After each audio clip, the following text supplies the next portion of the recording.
સાબરકાંઠાના પોશીનામાં ચોરીની ઘટના સામે આવી। મામા પીપલા રોડ પર ચોરોએ તીર કામઠા સાથે મોબાઈલની દુકાનમાં ઘૂસી ચોરીને અંજામ આપ્યો।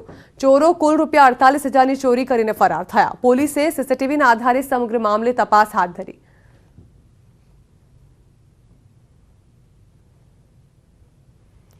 ગાંધીનગરમાં સોલાર વિન્ડ પાર્ક નાખવા માટે હવેથી ઓનલાઈન સુવિધા ઉપલબ્ધ થશે।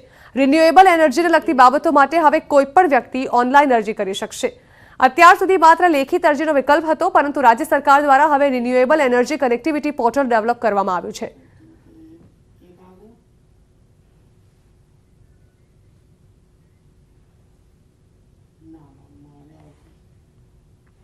મહેસાણા જિલ્લામાં પોલીસ જવાનો માટે રેન્જ આઈજીએ પોલીસ રમોત્સવ 2023નું આયોજન કર્યું છે, જેમાં 200થી વધુ પોલીસ જવાનોએ ભાગ લીધો। પોલીસ જવાનોની ફરજ સતત તણાવવાળા વાતાવરણમાં વીતી હોય છે, અને આવા વાતાવરણમાંથી પોલીસ જવાનોને થોડી હળવાશની પળો મળે અને સ્ટ્રેસ દૂર થાય તે હેતુથી પોલીસ હેડક્વાર્ટરમાં રમતોત્સવનું આયોજન કરાયું છે। રમતોત્સવમાં વોલીબોલ, રસ્સાખેંચ, બેડમિન્ટન, તીરંદાજી, દોડ, ગોળા ફેંક અને બરછી ફેંક જેવી રમતોનો સમાવેશ કરાયો છે।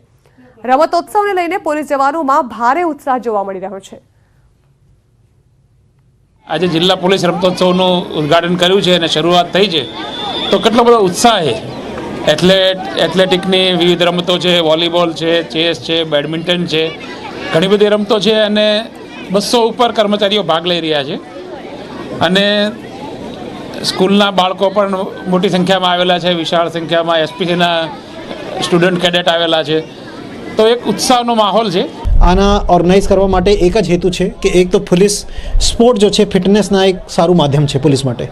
એને આની ખેલદિલીની ભાવના બધાને મળે, ટીમ વર્ક કરીને કેવી રીતે કામ કરવાનો છે એના સરસ મોકા મળે, બધાને ખેલદિલીની ભાવના આવે અને ટીમ સ્પિરિટ જાણવામાં આવે। આ હેતુથી આજના પ્રોગ્રામ કરવામાં આવેલા છે। સુરતમાં પોલીસ તંત્રની સરાહનીય કામગીરી સામે આવી છે। ખાસ એકલા રહેતા સિનિયર સિટીઝન્સે પોલીસ તંત્ર મદદરૂપ થયાની ઘટના સામે આવી છે।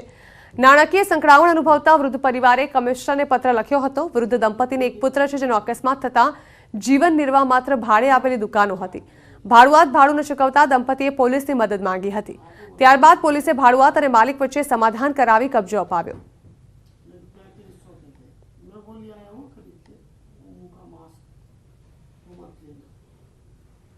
અમેરિકામાં ફેફસા કેન્સરથી પીડાતા વૃદ્ધા વતન પ્રેમ અને પુત્રના માતૃપ્રેમનો અનોખો કિસ્સો સામે આવ્યો છે। અમેરિકામાં રહેતા પુત્રએ માતાની કેન્સરની સારવાર માટે ₹70 લાખનો ખર્ચ કરી એર એમ્બ્યુલન્સ મારફતે અમદાવાદ લાવ્યો। ન્યૂયોર્કમાં રહેતા 88 વર્ષીય કાંતાબેન પટેલ ફેફસાના કેન્સરથી પીડાય છે। કાંતાબેનનો પુત્ર ડોક્ટર છે। અમેરિકામાં માતાની સારવાર કરાવી શકે તેમ છે, પરંતુ તેમના સગા સંબંધીઓ ઉત્તર ગુજરાતમાં વસતા હોવાને કારણે ગુજરાત આવવાનો નિર્ણય કર્યો।